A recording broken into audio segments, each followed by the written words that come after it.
Greater Visakhapatnam నుంచి వచ్చిన కార్పొరేటర్లకు, పార్వతీపురం కౌన్సిలర్లకు, కోనసీమ జిల్లా రామచంద్రాపురం నుంచి వచ్చిన కౌన్సిలర్లకు, సత్యసాయి జిల్లా రామగిరి మండలం నుంచి వచ్చిన ఎంపీటీసీలకు,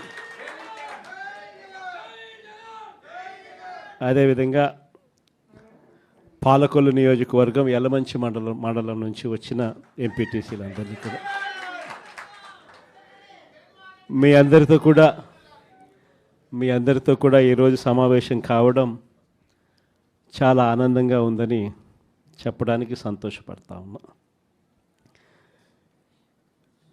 ఎటువంటి పరిస్థితుల మధ్య ఈరోజు మన రాష్ట్రంలో మనందరం ఈరోజు ప్రయాణం చేస్తూ ఉన్నాము అన్న సంగతి నాకన్నా బెటర్గా కూడా మీకే బాగా తెలుసు.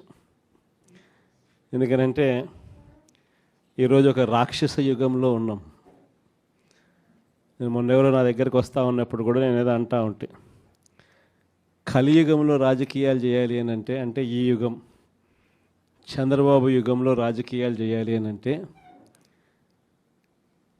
ఈ రాజకీయాలు చేసేటప్పుడు కేసులు వేస్తారు అన్న భయం లేనప్పుడే రాజకీయాలు చేయగలుగుతాం. జైళ్ళకు పంపినా కానీ పర్వాలేదు చంద్రబాబు నిన్ను ఎదుర్కొంటామనే ధైర్యం ఉంటేనే రాజకీయాలు చేయగలుగుతాం.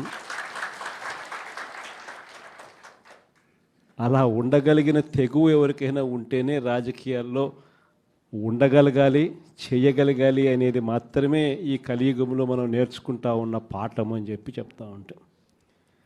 ఈరోజు నిజంగానే రాజకీయాలు అలానే తయారయ్యాయి. చంద్రబాబు నాయుడు ఈరోజు చేస్తూ ఉన్న రాజకీయంలో కనీసం 1% కూడా మనం ఆ రోజుల్లో ఎప్పుడు చేయలే. ఆ రోజుల్లో మనం ఏ ఒక్కరికి కూడా ఇబ్బంది జరగకూడదు అనే ఆలోచనలు చేసాం. ఇన్ఫ్యాక్ట్ నాకు బాగా గుర్తుంది, తాడిపత్రి మున్సిపల్ ఎలక్షన్లు జరుగుతూ ఉన్నాయి. మనం రాష్ట్ర వ్యాప్తంగా మున్సిపాలిటీలు అన్నీ మనం స్వీప్ చేసినాం. రాష్ట్ర వ్యాప్తంగా జెడ్పీటీసీలు స్వీప్ చేసినాం, ఎంపీటీసీలు స్వీప్ చేసినాం, సర్పంచ్ స్థానాలు స్వీప్ చేసినాం. మున్సిపల్ ఎలక్షన్లలో కూడా మనం ఓడిపోయింది బహుశా రాష్ట్ర వ్యాప్తంగా ఒక 2 మున్సిపాలిటీలు మనం ఓడిపోయినాం. అందులో తాడిపత్రి ఒకటి. వాళ్ళకు 18, మనకు 16. కేవలం వాళ్ళకు తేడా 2. మన ఎమ్మెల్యే వండుకొని అన్న 2 అయినా తేడా ఎత్తేద్దామన్నాడు. ఆ రోజు నాకు బాగా గుర్తుంది, అలా నేను ఒప్పుకోలా. మన ఎమ్మెల్యే అయినని కూడా నేను హౌస్ అరెస్ట్ చేయించిన. మన ఎమ్మెల్యేని నేను హౌస్ అరెస్ట్ చేసి ఎన్నిక జరిపించి తాడిపత్రి మున్సిపాలిటీ సవ్యంగా జరిగించి చివరిగా తెలుగుదేశం 18 వాళ్ళకు, 16 మనకు న్యాయబద్ధంగా ప్రజాస్వామ్యబద్ధంగా ఎన్నిక జరిగింది ఆ రోజు.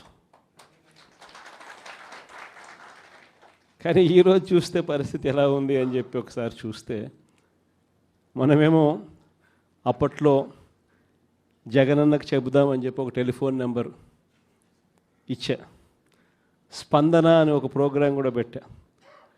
ఎవరికి ఏ ఇబ్బంది వచ్చినా కూడా కులం చూడలా, మతం చూడలా, రాజకీయాలు చూడలా, పార్టీ చూడలా, చివరికి తెలుగుదేశం వానికి కూడా ఏదైనా ఇబ్బంది వచ్చినా కూడా జగనన్నకు చెబుదామని చెప్పి ఫోన్ చేస్తే చాలు, ఎమ్మెల్యేలు అడ్డుకున్నా, ఇంకొకరు అడ్డుకున్నా కూడా జగనన్నకు చెబుదామనే నెంబర్కు ఫోన్ చేస్తే చాలు, వెంటనే స్పందన ఉండేది, వెంటనే పరిష్కరించే పరిస్థితి మన హయాంలో మనం చేసాం.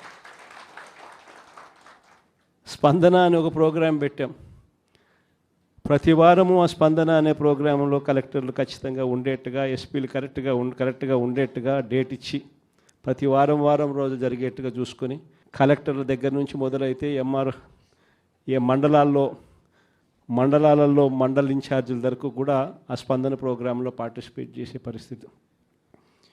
ఎవరికి ఏ సమస్య వచ్చినా కూడా స్పందనలో చెప్తే ఆ సమస్య పరిష్కారం అయ్యేదాకా డైరెక్ట్గా సీఎంఓ పర్సూ చేసి ఎందుకు ఈ సమస్య పరిష్కారం కావడం లేదు అని చెప్పి అడిగే పరిస్థితిలో మన పాలన చేసాం. అత్యధికంగా ఆ పొద్దు సాల్వ్ అయింది తెలుగుదేశం పార్టీకి వాళ్ళకి సంబంధించిన సమస్యలే. అంతగా మనం కులం చూడకుండా, మతం చూడకుండా, రాజకీయాలు చూడకుండా, మనకు ఓటు వేశారా లేదా అన్నది కూడా చూడకుండా ఆ రోజుల్లో మనం పరిపాలన అందిస్తే ఈరోజు చూస్తే ఎలాంటి పరిస్థితులు ఉన్నాయి అని అంటే